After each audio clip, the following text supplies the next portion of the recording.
कैसे हैं आप सभी? आशा करते हैं तो बहुत बढ़िया होंगे। तो चलिए आज की वीडियो में हम फिर से लाए हैं प्रश्नावली 3.3 एनसीईआरटी प्रश्नावली 3.3 क्लास 10th मैथ के 3.3 के 3 के 1 नंबर क्वेश्चन। ठीक है, चलिए ये भी क्वेश्चन बहुत आसान है, इससे आप लोग को हल करेंगे और देखिएगा आप। और लमसम प्रत्येक वर्ष इस प्रकार के सवाल आपके बोर्ड एग्जाम में 2 या 5 नंबर में आता ही आता है।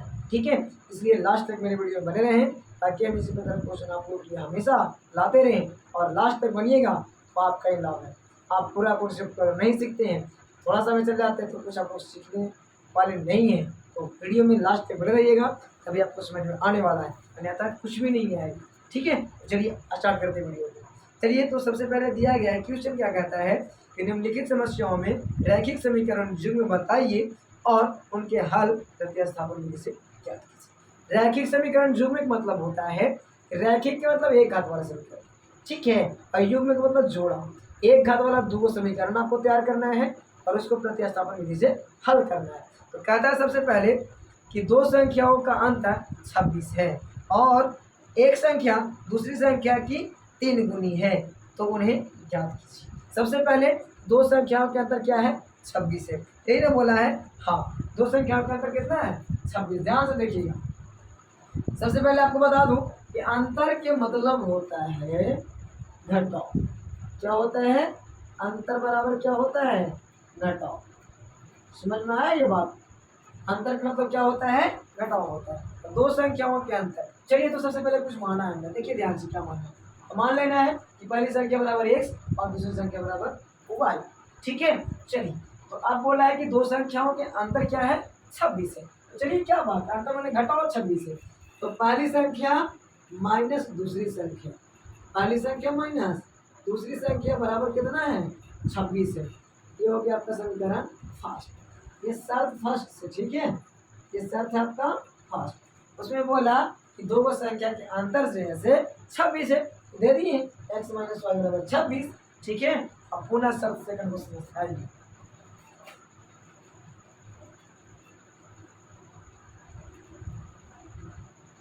देखिए ध्यान से देखिएगा, ठीक है, तो आपको समझ में आ जाएगा। सेकंड शर्त क्या बोलता है?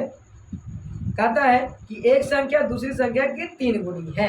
आई एक संख्या जो है पहली संख्या वो दूसरी संख्या के 3 गुनी है, और पहली संख्या दूसरी संख्या की 3 गुनी है। मतलब ध्यान सब समझिएगा। कहता है कि पहली संख्या जो है दूसरी संख्या की 3 गुनी है। तो आप बताइए हमको, पहली संख्या तो 3 गुनी पहले से है और ये दोनों को हमने बराबर में पहले लिखा। तो बताइए दोनों को बराबर करने के लिए पहली संख्या पहले से 3 गुनी है, बराबर करने के लिए 3 गुना एक में करेंगे। लगता तो है कि इसमें गुना होगा, लेकिन नहीं। कहता है कि पहली संख्या जो है दूसरी संख्या के 3 गुनी है। तो कौन 3 गुनी? इन है, ई है, तो इसमें गुना करेंगे तब ना दोनों बराबर होगा। हाँ ठीक है, आइए समझते हैं। तो अब हम लोग क्या करेंगे? गुना कर लेंगे। x बराबर कितना? 3y ना। चलिए उसके बाद में x माइनस 3y बराबर, आप देखिए इसको भी समीकरण सेकंड मान सकते हैं, आसान हो जाएगा आपको। ठीक है, बनाने में आप अगर इसको समीकरण सेकंड मानते हैं तो आपको आसान होगा और ज्यादा। ठीक है, आप ये वाला मान को डायरेक्ट कर दीजिए समीकरण फर्स्ट में। आइए प्रतिस्थापन विधि से हल करते हैं।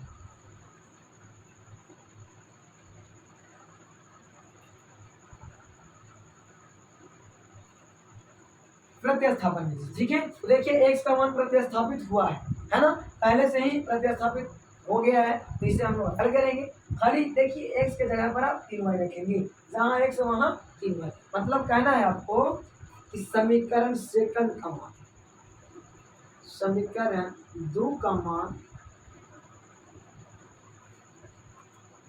समीकरण 1 में रखने को। ध्यान से देखिएगा, समीकरण 2 का मान, मैंने 2 का मान कितना आया? 3y बराबर समीकरण 1 में रखने पर। एक वाला समीकरण कौन है? तो वहाँ है, देखिए x माइनस वाई बराबर 26 है ना। तो देखिए x के मान 3y आया, तो x की जगह पर 3y रखेंगे।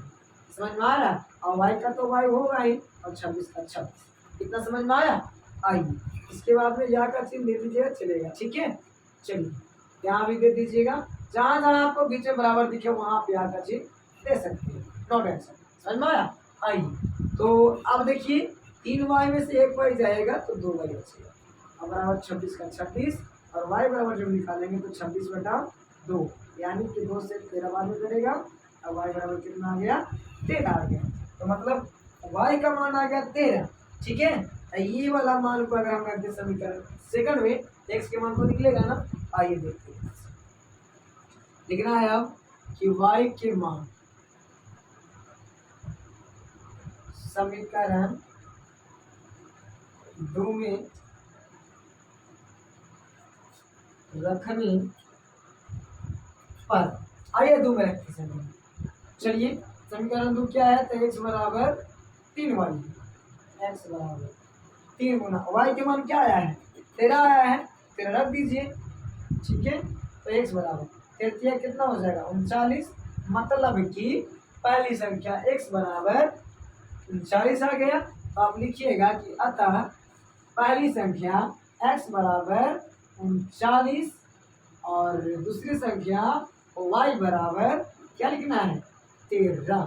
तो आप लिख सकते हैं लास्ट में यही आपको लिखना है कि अतः पहली संख्या बराबर x बराबर 39, ठीक है, और दूसरी संख्या बराबर 13। तो आशा करेंगे ये वीडियो भी आपको बहुत बढ़िया लगा होगा। मेरे चैनल को सब्सक्राइब करें, लाइक करें, शेयर करें ताकि इसी प्रकार की वीडियो आप लोगों के लिए हमेशा लाते रहें।